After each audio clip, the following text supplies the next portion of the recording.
සුබ දවසක් සියලු දෙනාට 2025 මැයි 14 වන දින ගුරු ග්‍රහයා මිථුන රාශිගත වීමත් 2025 මැයි 18 වන දින රාහු ග්‍රහයා කුම්භ රාශිගත වීමත් සිදු වුණා. එතකොට මේ ග්‍රහ ගෝචරයේ ධනු ලග්න හිමියන්ට කුමන ආකාරයෙන්ද බලපාන්නේ කියලා අපි පරීක්ෂා කරලා බලමු.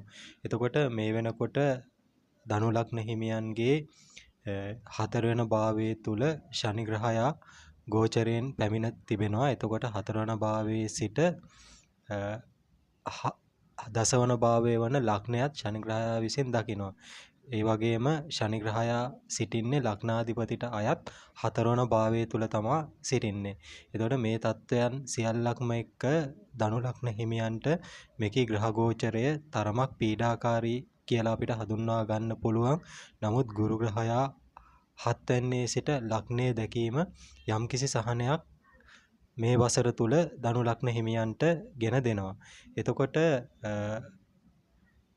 මෙම කාලය තුල රාහු මහ දශා හෝ අතුරු දශා ගත කරන ධනු ලග්න හිමියන්ට යම්කිසි යහපත් ප්‍රතිඵල උදා කරගන්න පුළුවන් වෙනවා.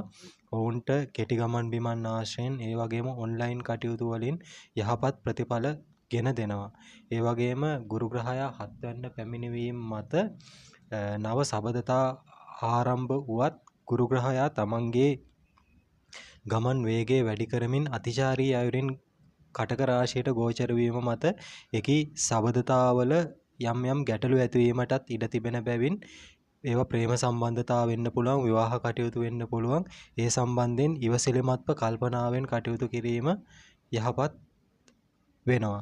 එතකොට ධනු ලග්න හිමියන්ගේ ලග්නාධිපති සහ හතරවැන්නාධිපති වශයෙන් තමා ගුරු ග්‍රහයා හත්වැන්නට පැමිණ තිබෙන්නේ.